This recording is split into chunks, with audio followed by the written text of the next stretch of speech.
Bruh, Samantha got the girl fired. I'm like, all right, let's play this game. I'm like, oh, Lord. Her name was...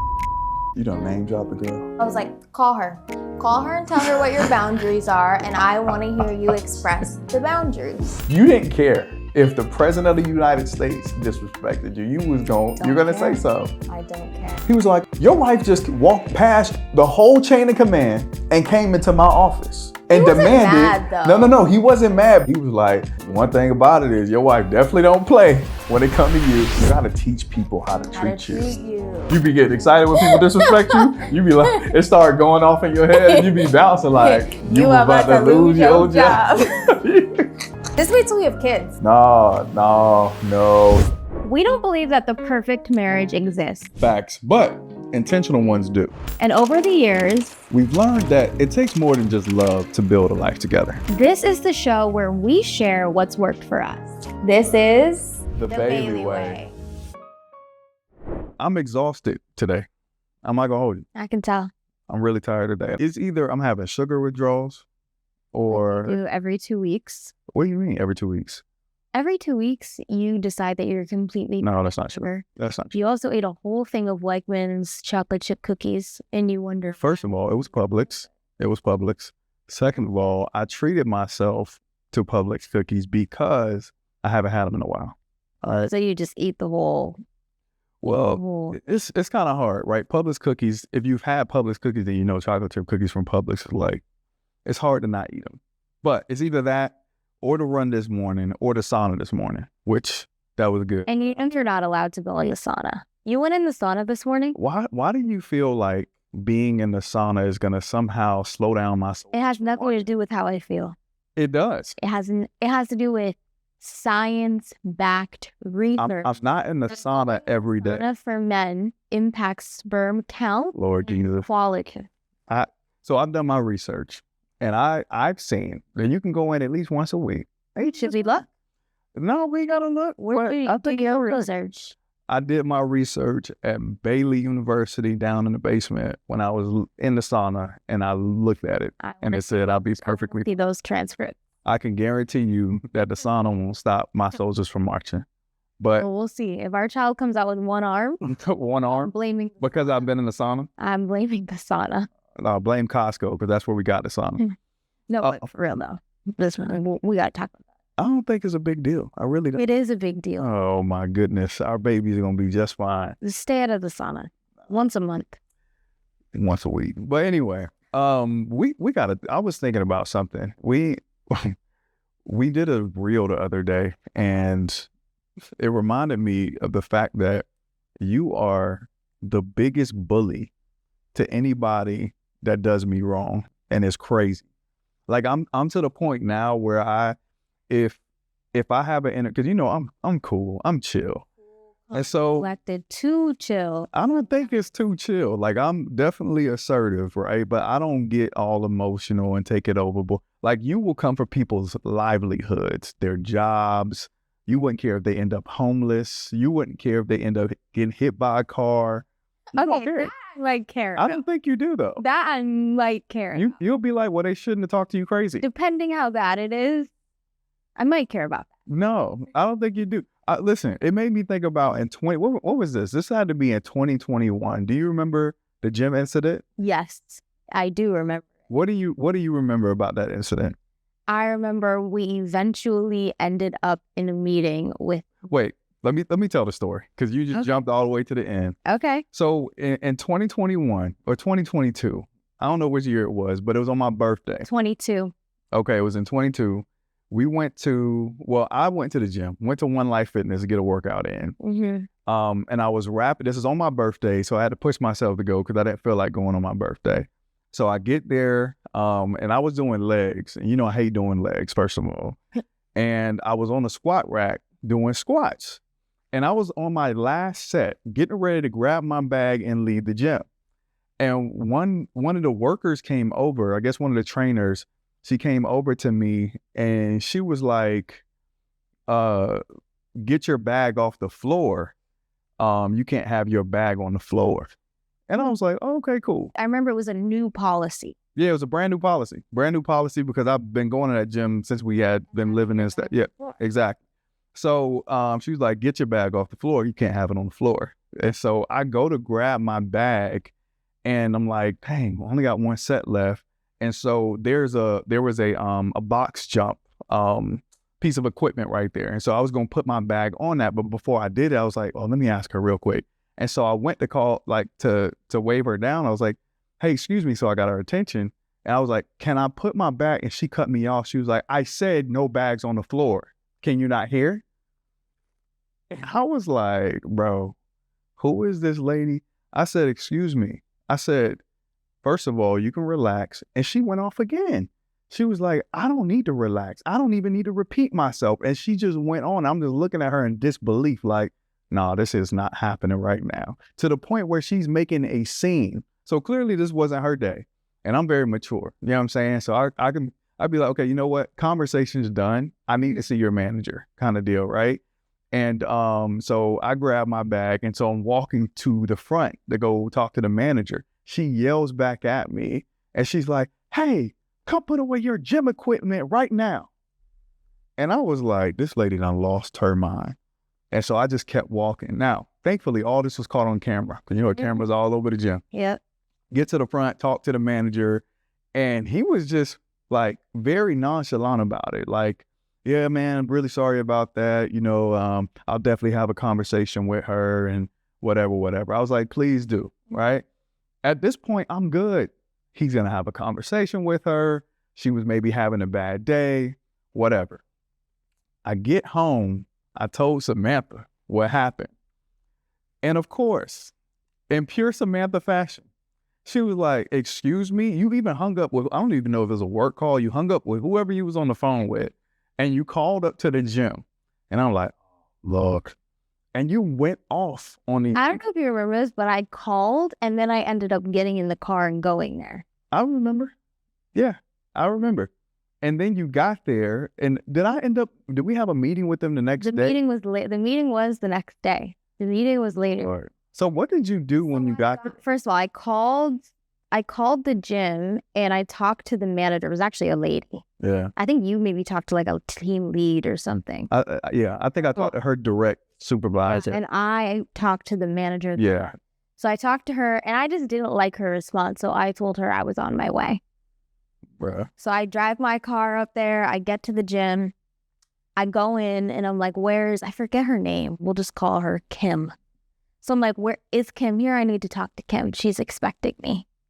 So they knock on her door. Anyway, I go in, I talk to them, and I relayed the whole situation. I just told them how inappropriate that was. Like, people are coming here to let off steam, to get in shape. To get in shape for their mental health. And this is how your employees are treating and talking to people. Like, she literally gets paid to treat people kindly. So she's not doing her job. And she went way overboard. Yeah, she snapped. She went way overboard. So anyway, the manager was a nice lady, and you could tell she was kind of trying to play both sides, and I didn't like that. That's your employee, and what she did was wrong. Yeah. So I was not satisfied. So I found the regional manager's phone number. Boy, cheesy. And his email. Called him, he didn't answer, so I drafted up a lengthy email telling him everything, and he called me the same day because I put my phone number on it. And he was amazing. He was so great. He heard all of my concerns, and at this point, I had concerns not just about, her name was Ashley, the trainer that did that too. You don't name drop the girl. I mean, there's a million Ashleys in the world. My concern was not just about Ashley, it was now about the manager too, because I felt like the manager didn't handle it correctly. Well, I remember the manager saying that the reason that it was so tense and she was so stressed is because a few days prior, somebody had passed away in the gym. I guess they had like a heart attack on the bench or whatever. And then also her big thing was when she's dealing with men, most of the time they are passive aggressive or they're like, yeah, whatever. And they just keep on working out. That's great. You don't she necessarily at a gym. Work at a women's gym. No, I felt the exact same. Studio. Yo, she said. So anyway, talked to the manager and he was like, well, what would make you happy? Like, what can we do to make you happy? And I said, I want her to, first of all, she embarrassed my husband on his birthday, yelling at him in the gym. I want her to apologize. I want a sincere apology, and I want her to be written up. I want her to be reprimanded for what she did. And so that he was like, okay, let me talk to the manager, call you back. He calls me back and he was like, are you guys available tomorrow for all of us to have a meeting? Me, you, Ashley, and the manager and your husband. And I was like, yep, we'll be available. I didn't even know if you had plans, but I was like, we will be there. So we get there and she was so nervous. No, you remember when we walked in, now this is all coming back to me. When we walked in, she was at the door and she gave me that like trash apology as soon as we walked in. She tried to brush Yeah, she off. tried to just be like, hey, sorry for what happened the other day, you know, and then just tried to walk away. And you were like, like, yeah, we're going to have this meeting.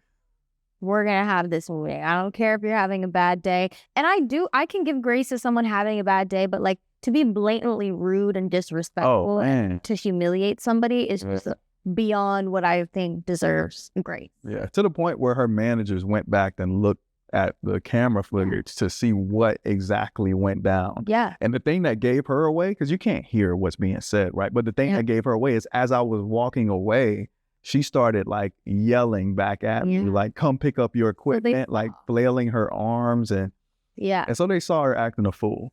Yeah. So moral of the story is she no longer works at One Life Fitness. Bruh, Samantha got the girl fired. She don't have a job. First of all, y'all are detectives because you found her on Instagram. And she was posting some crazy stuff. And yeah, come to find out, it didn't seem that she was very...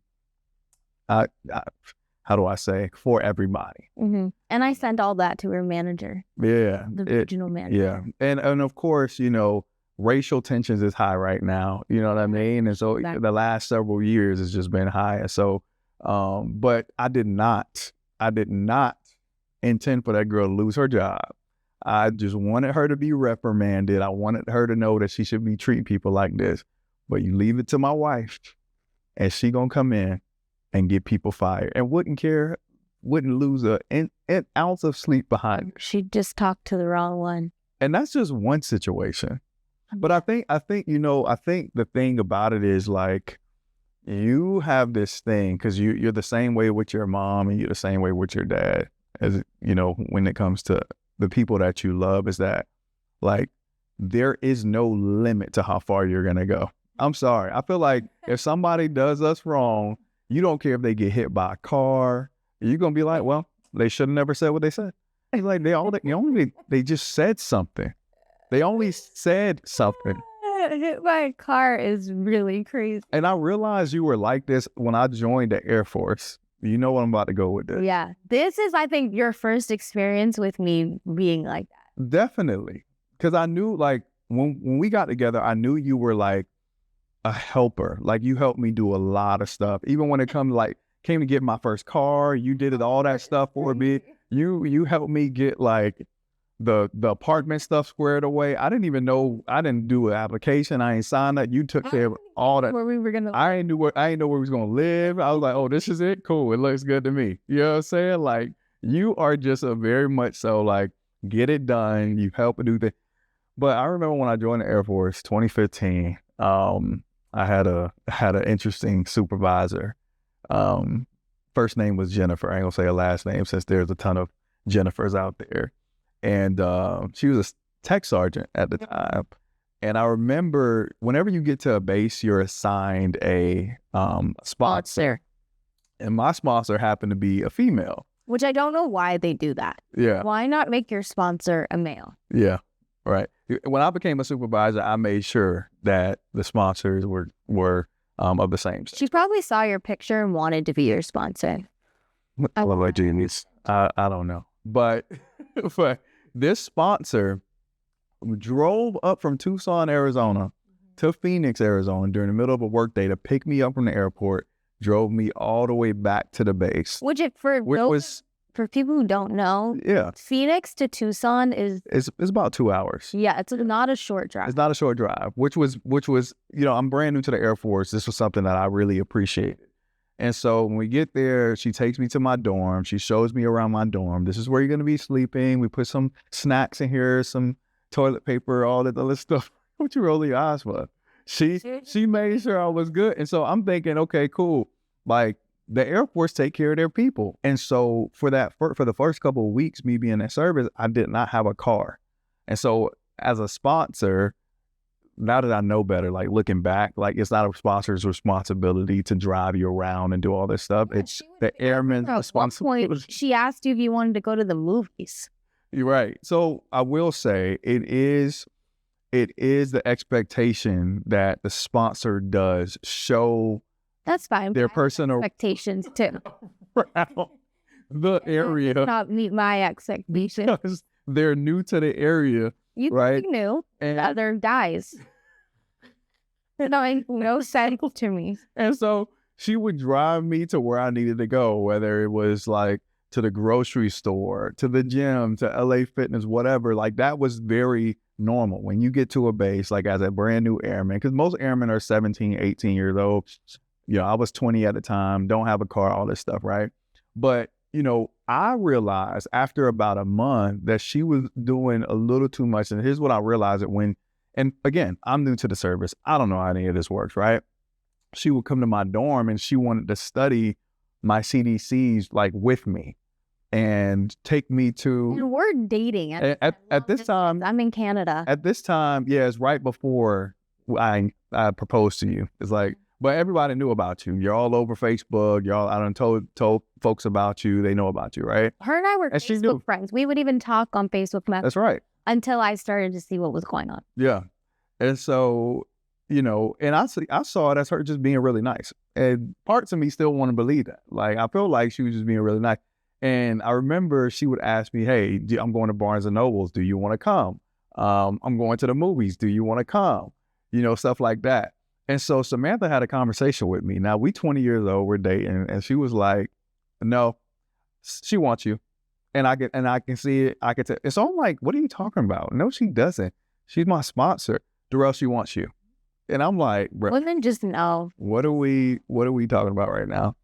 And so eventually it got to a point where I kind of started to peep some things where I was like, okay, maybe there is something there. So I had a conversation with her, and I think I forget, this part's fuzzy to me. Were you on three-way or what? You had called her. Yeah. And I wanted to know if you had set boundaries in a healthy way. So I was like, call her and tell her what your boundaries are. And I want to hear you express the boundaries. So that's in other words, Samantha told me to call a girl on three-way, right? And so we called her. And for some reason, I feel like you were there. Maybe you weren't. Maybe it was just a three-way call. We called her. We had the conversation. The conversation went great. No, I think me and you were on like FaceTime or something on your laptop. And you called her on your phone. Yeah. It wasn't like a three-way conference call. Okay. I was just listening. I was supervising the call. Supervise, Lord Jesus. So there was three of us on the call, right? And I feel it went great. I remember I don't remember sensing any pushback from her. No. It was like, oh, okay, yeah, I don't want to disrespect. I don't want to cross any boundaries or whatever the case may be. And so the next day after that conversation, I go to work and my supervisor at the time was acting very strange. Now, this is somebody that was super excited to get me to come here because both of your she was both of our supervisors, and she was acting really strange. Now, just to paint the picture, my supervisor is white female. She had to be in her late 20s at that time, and she has gone through at least, I think this is important to be said, but she's gone through at least 3 different divorces, maybe 2 at this point. And I think that's important to say because it'll make sense later. But she was visibly annoyed and frustrated and upset with me, right? And I was just like, what is going on? Again, I'm the type of person, especially back then, I was a people pleaser. Yeah. So I'm nervous. I'm like, why is she treat me like this? When I came in, I said good morning. She just looked at me and rolled her eyes, didn't say a word to me. She had me stay late that day, had me doing extra stuff. I was just confused. But then she was treating the other people just fine. Super nice. Patience. the other airmen in our section, everybody was being treated. So I was like, clearly something's wrong. And not to cut you off, babe, but then Yeah. that kind of behavior towards you lasted a while. And in that time, I had moved to the States.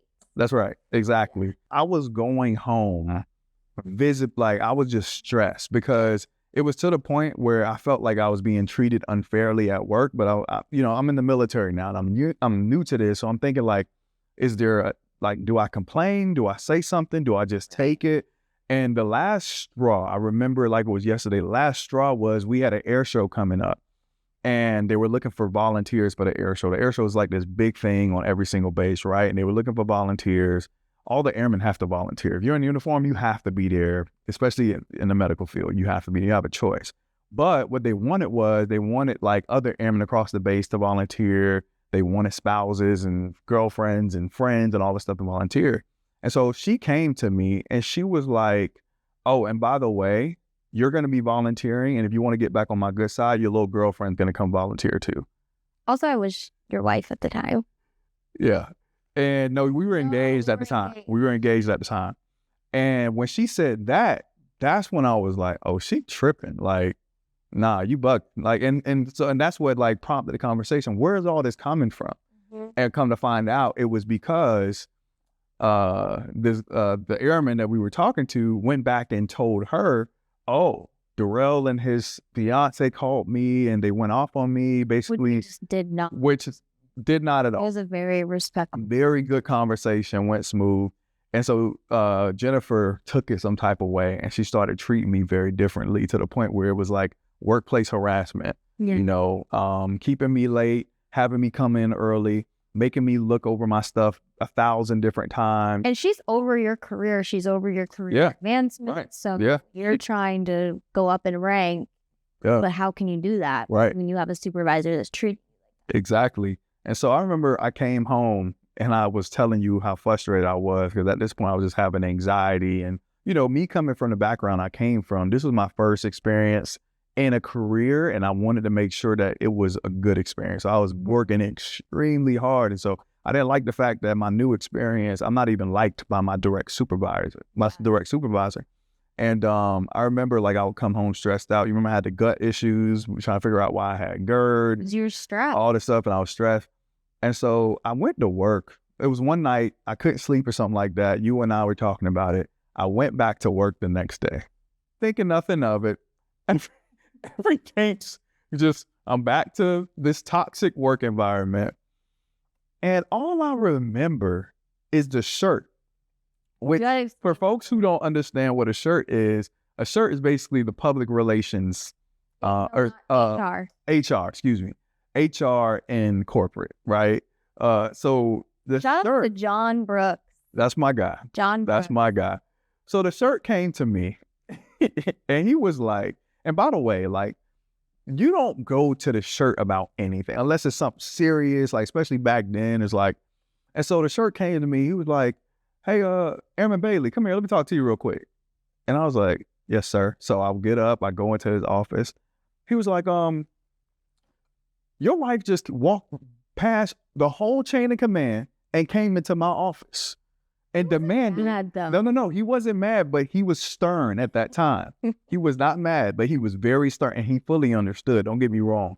He just wanted me to know that as a brand new airman, that's not how we conduct business. Your spouse cannot just walk up in this medical group, pass through the whole chain of command, the colonel, the chief master sergeant, the superintendent. I do what I want. Samantha literally came onto base, came to my place of work, walked into what y'all call HR, is my shirt, and said, y'all need to do something about his supervisor harassing him. That's what he told me. And he was like, so after he got that part out the way, he was like, one thing about it is your wife definitely don't play when it come to you. But you know what's funny is that situation got escalated because you came in and said something. Yeah. We ended up going and having a conversation with our superintendent. They called an entire meeting with the flight chief, the superintendent, the shirt, and our colonel. All of us sat in a room. You remember we typed up my whole statement? Yep. It made you recite it over and over so that you hit all your points. So it was perfect. We had screenshots of text messages. Oh, yeah. And everything. Yeah. It was, It wasn't. It was without question that she was out of line, out of pocket, very toxic. And I remember sitting down in that meeting. They were like, hey, so we're calling this so he can get off his chest how he feels. Because it's clear that you're not listening to him. So this is now going to be a supervised meeting because you don't know how to talk to your subordinate. And so I just went in. And I talked about from day one how I was excited to come here and you were excited to have me because she heard how well I had done in boot camp and in tech school. Yeah. She felt like she would get a superstar, right? Anytime as an NCO, you get a good airman, it makes your job that much easier. Right. And so she was excited to get me. And then she just started treating me like garbage after she found out about that situation. I think she favored that other airman. Oh, definitely. Definitely. Had kind of some other intentions, and when you set clear boundaries, I think she retaliated against you. She was the type of person that's not used to being told what to do, how to do, when to do it. Setting boundaries, that's not her. Because even in a meeting, she was like, what'd she say? I was running for president of the Booster Club at that time. I remember that. And I was like, I feel like you've been holding me back from that or something. She was like, well, maybe you shouldn't run then, or something like that. And the soup hit the table like, you are on the line, like, and just started going off on her. And like, he's like, it's unfortunate that this airman has to sit here and deal with you and da. So anyway, they took me out of her section. A couple months later, she got demoted, not for the same reason, but for some other stuff, which lets you know God don't play by me either. Which that's another. We got some other stories about that. Sorry. But yeah, the fact that you walked up in that darn building. Yeah. What did you even say to him? I just said, hey, can I talk to you I had all my stuff prepared. The thing is, I go in very like classy and eloquent. It's not like I'm screaming, yelling. You ain't hitting them with you won't. No, you ain't doing I don't do it. You got to keep it cute, got to keep it classy, because you want them on your side. So I go in and I just told him, I introduced myself and I just told him the situation and told him how it was impacting you, how it's just inappropriate, and that I wanted something done about it. And what did he say to you? And he said he would take care of it, and he did. He did. This is, fellas, hear me out. Get you a wife that don't play by you. At the time, I was definitely embarrassed. I was definitely like, what is she doing? Why are you coming on base, walking in? And you knew that I would try to stop you. That's why I couldn't tell you, because if I didn't step in and do something, you were so nice and so chill back then. Now you're definitely like more assertive and like less, you'll stand up for yourself a little bit more. But back then I felt like, okay, I need to step in and make sure that this is handled the right way. You definitely stepped in and went, and you were only at the time, 20 years old. Yep. That's the crazy part. But I think it's important to say this. So for me, the reason that I was so nice and the reason that I was a people pleaser and I was trying to make everybody comfortable at the expense of my own comfort is because growing up, I always had things held over my head. Always. It was like, if you mess up, this is going to be taken away from you. Yeah. Right. And so when I left home and I finally got my career, I'm in the world's greatest Air Force. I'm like, I don't want to piss anybody off. I don't want anybody that has any level of decision-making in the progression of my career to take anything away from me. And so it wasn't that I was being nice because I'm just a softie or because I, don't respect myself. Yeah. I was being nice to make sure you're being strategic. And it was my first lesson. And, I don't want to curse on our podcast, but you never kiss anybody's ever. And it was my first lesson in that because I was almost willing to be quiet. Yeah. To abide by whatever she was saying, whatever she was asking, just so I can advance in my career. Not realizing that trying to keep the peace. Not realizing that I'm a child of God. Not realizing that my worth is far more than their comfort. My ability to speak up for myself can be loud and effective if I do so right. And so I needed to learn that early on. And realize that no matter what God has for me is for me at the end of the day. And I think especially when it comes to work, because I've even had like work situations where like I'm I've had those kind of situations at my own job. And We got to talk about that Jamie situation. Jamie, I won't even say his last name. This is when I knew you wasn't like, you didn't care if the president of the United States disrespected you. You're going to say so. I don't care. We got to talk about the Jamie situation. So I talked about it a couple episodes ago, how I had a toxic job, corporate job. There were two people specifically, but one in particular named Jamie. Last name. Leave it out. Leave it out. And he was so terrible, not only to me, but to everybody else too. He was the kind of boss that would take whatever he had going on in his life out on everybody at work because he was the boss. He, at the time I left, was like the VP of operations for the US. So he was like at the top. Yeah. And the owners really respected him. So no one could tell him anything. And so we got on a call at one point and I had heard him raise his voice at other people on calls. And I would just think, damn, like, I feel bad for them. Like, cause it's embarrassing. And they would just like be quiet. How many of y'all was on the call at the time? Well, so the call that he did it to me, there was probably about 12 people on the call. And so I presented. Not like being embarrassed. I don't like being embarrassed, and I definitely don't like being yelled at. Yeah. So we get on this call, and at the time I was working remote, and he was one of those like very old school people that doesn't understand that like you can be a productive remote employee. And so I remember I'm presenting, and I was killing it in my job. Like I was doing a great job. And I'm presenting what I was doing, blah, blah, blah. My bosses on the call loved her. But even she was not as assertive as me. He would even yell at her on calls, and I would try and stand up for her. But this one day, he yells at me.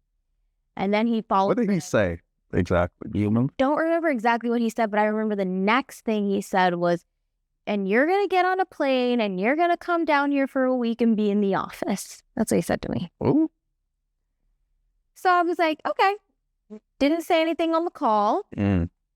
As soon as the call wrapped, my whole thing is this. If I'm upset about something and it doesn't belong on my spirit, I'm going to take it off and put it on someone else's spirit. That's like, nothing's going to sit on my spirit that doesn't belong to me. So I was like, hey, are you free? And I'm pretty sure he said no. And I was like, well, it's urgent. I need to talk to you. Well, how did you do that? Was it on like the Slack or whatever. Okay. Teams. So he calls, and I was like, he's like, hey, how can I help you? Like, cool. Like nothing happened. Yeah. And I was like, well, you just raised your voice at me on a call, and you're a leader. And I thought you were a better leader than that. And I was like, my husband doesn't yell at me. My dad doesn't yell at me. My mom doesn't yell at me. And I will definitely not have a boss in a professional environment yelling at me. I was like, and I told him, I was like, on call, I felt embarrassed, but now that I'm thinking of how you acted, you should actually be the one that's embarrassed. Ooh.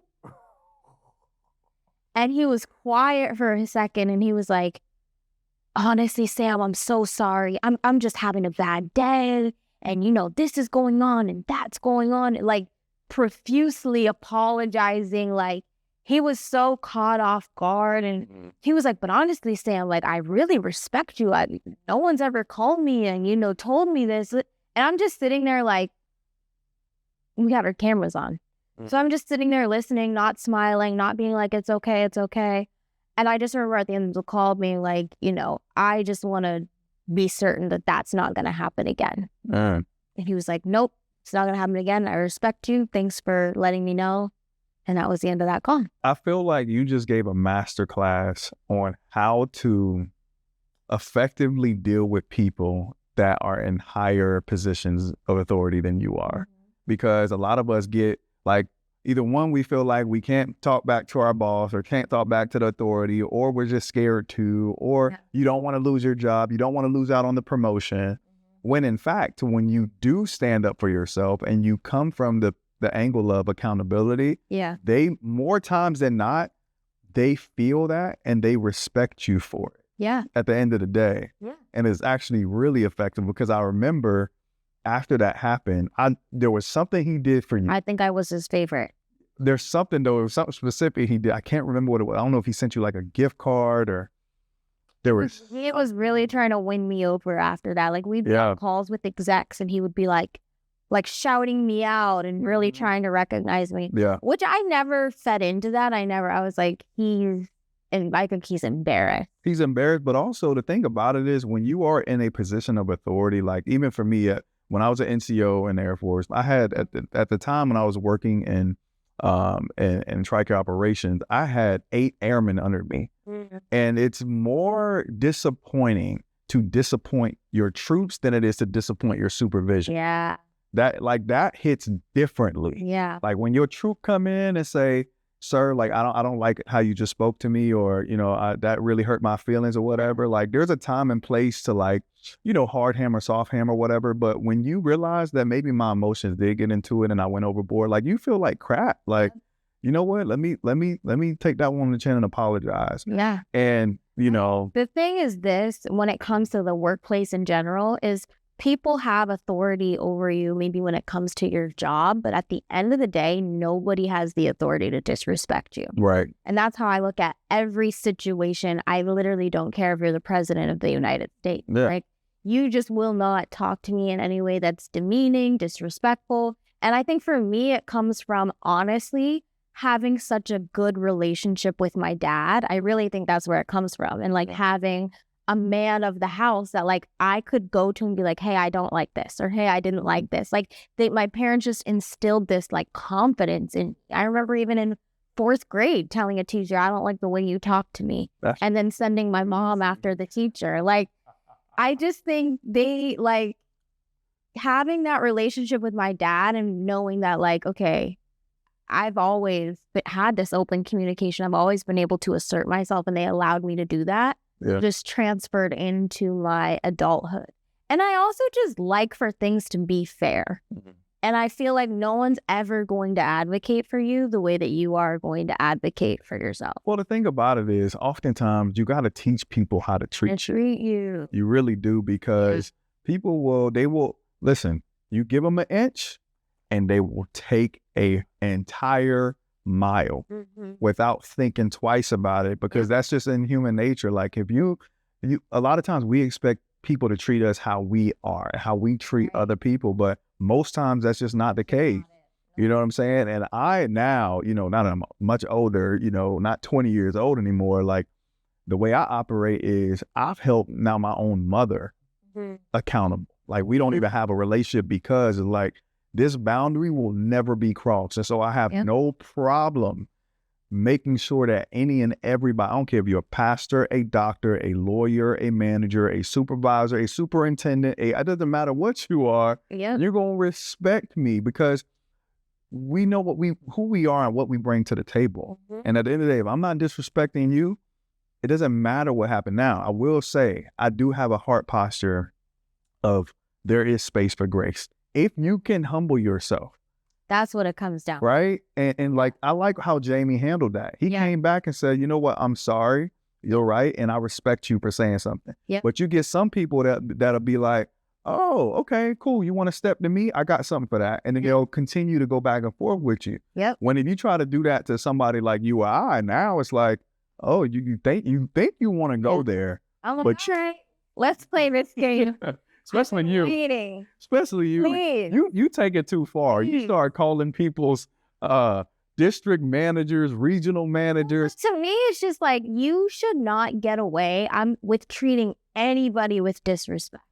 And I hold myself to that standard too. Like I'm not mean to people. I don't cuss people out. Like I don't do those things. And especially in a place of employment where like literally your job is to treat the customer well. You work here. We asked you to do this. You remember Cheesecake? Precious. Cheesecake. She was another one we had to call the manager on. But this is like, you know, and this is for young couples too, right? Young people in general from all types of backgrounds. And we'll get to Precious in a minute. But I remember when we first went and bought your Range Rover, your first Range Rover. This is a big story. We were 24 at the time. And I remember we walked into Range Rover and we were looking for the Evoque. Yeah, we wanted just the for you. starter Range Rover. I had got that $60,000 job. Yep, you got it. Yep. And I was like, oh my gosh, let's go get it. And we were double income, no. We were double income, no kids. Yep. We had at this point started businesses. Like we were doing well. So we were like, let's go get our Range Rover. So we show up to Range Rover. This is in Tucson, Arizona. With the Evoque in mind, we show up. The salesman comes out. And the reason I'm saying Tucson is important because there's a lot of black folks in Tucson. No, there really isn't at all. So we show up, the salesman comes out, and before we could even explain what we were looking at, he takes us over to look at used vehicles. And we're just going with it at first, and then I go, why are you taking us to look at used vehicles? You didn't even ask me what we came here for. That's what I came for. That's a fact. I'm so sorry. What'd you come for? And I was like, well, I'm looking at, and so while I'm explaining to him that I'm looking at the Evoque, this Range Rover Velar Dynamic SE in like a shiny silver with blacked out rims comes and like parks in the front. And I was like, you know, those like cartoon characters and their eyes just like go out of their head. So I'm like, actually, John, that was his name. I want that one. And then remember, he started to be like, well, you know, that one starts at $70K. Like, and I was like, nah, he didn't say that first. He was like, oh, that's probably not, like he was insinuating. And then we were like, we let him like, probably not what? Like, what do you, probably not. Yeah. And then he went on to say, yeah, it's around the 70K range. And then he started explaining why this one is so good because this is and we just looked at him like, take us over there. We want to go look at this vehicle. And we went and looked at this vehicle. And I remember thinking like, bro, you got the good side of Samantha today because you will be replaced with another sales rep. Yeah. Because I thought that's what you were going to do. I thought you were going to be like. Well, when he took, I think it was overshadowed by the fact that I ended up getting that. Yeah, you love the car. For me, it was enough to like prove him wrong. Oh, yeah. It felt good. It felt good to be like, so he takes us over, we go, we test drive it, and I ultimately ended up getting that. We came back the next night. We came back. They had it wrapped up in a bow. And I will say he did change his tune. Like he didn't kind of keep up that attitude. So that was more of like, I feel like we were being judged and we were being. Absolutely. And so it felt good to be like, you did it wrong. Like first you thought I was here for a used car. Yeah. Then you're showing me the Evoque, which what I thought I originally wanted. Right. And then now I'm getting the car that I really want. It goes back to you have to teach people how to treat you. But that comes from a place of one, knowing who you are, knowing what you have, and standing on that, standing 10 toes on that. Honestly, I'll be honest with you. Some people would have been like, you know what? You're not having my business. I'm going to another Range Rover. But then I feel like you can't even prove to them that you actually have the money to. And so I felt like it was smart for us to show them, like, the next person that walks in here that may look young, that may be, of a different ethnicity than you, that may, because I'm sure we probably had on something from H&M or I don't know what we had on, but like, you don't judge people by what they're wearing or what they look like. Like they can probably come out here and buy your whole, and I'm at the point in life where they call it FU money. I don't have that yet. It's good. And Jesus' name is coming eventually. I shouldn't be using Jesus with FU at the same. Yeah, never mind. Eventually I will get to a point where I have enough money where I can be like, forget you money. That's right. But I am in a place now where I'm just like, bro, if you disrespect me, you're simply not going to get my business. Yeah. If you're not, you're simply not going to get my business. You know what I'm saying? I ain't going to teach you a lesson. I'm just not going to give you opportunity to get my hard-earned money, period. Yeah. You know what I mean? And so. Yeah. No, definitely with that situation, it was more of like, okay, let me teach you something so that the next person that walks in here that looks like us will have an easier time. Yeah. You won't judge them the way you did us. Looking back, we've had so many instances. So many like that. We've had to correct adults, full-grown adults in their 40s, 50s. At the airport, you remember we was leaving Vegas that one time? It's early in the morning. The lady was talking to me crazy, and I'm like, who are you talking to? You know what I mean? it's been a lot of instances, and whether it be because we looked like a young couple, we were looking young at the time, we were Black, we didn't look like we had a lot of money. It didn't matter what the reason was. We always stood on business. Yeah. And also, like, even if you're having a bad day, that is never an excuse to not be kind to somebody. No, because you also don't know the day that the person you're projecting on is having too. So I always do take that opportunity to be like, yeah, watch yourself. Watch yourself. Yeah. If you don't have enough self-awareness to not allow whatever's going on in your life to not affect your job, then maybe you need to work for yourself. Because what does that song say? You about to lose your job. You about to lose your job. You be getting excited when people disrespect you. You be like, it start going off in your head, and you be bouncing like, you about to lose your job. Yo, I can see you doing that too. Just wait till we have kids. No.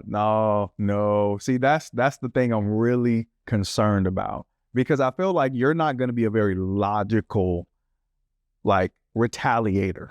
I feel like you're just that's something I'm gonna have to make sure that I'm involved in every time, because cross that. Lord have mercy, they're teachers. Yeah, they're gonna have to get out. I will say, and just to kind of wrap this all up, outside of these situations, I am a very kind person. You are a sweetheart. I just needed people to see this version though, because I feel like when they see you on Instagram and TikTok, Facebook, and see you in person, they think, oh, Samantha's just such a... Don't let none of this fool you. Don't talk to her crazy, because she will definitely, she like that. And so, but I appreciate it though. I'm glad I'm married to somebody who sometimes it goes overboard, and I got to be like, okay, chill out. I got it. But it's good balance. I was going to say, it's good great balance. Yeah. So you play the good cop very well. Takeaways, y'all. Never let anybody talk to you crazy. Do not sacrifice your peace for their comfort, and get you a wife that will beat it down in a very respectful way. It ain't got to be physical. It ain't got to be physical. No, it's never going to be physical. Yeah, well, no. Not then that's a different side of me that you're going to have to see. Yeah. But yeah. So stand up for yourself, and stand up for your man too. Sometimes they need it.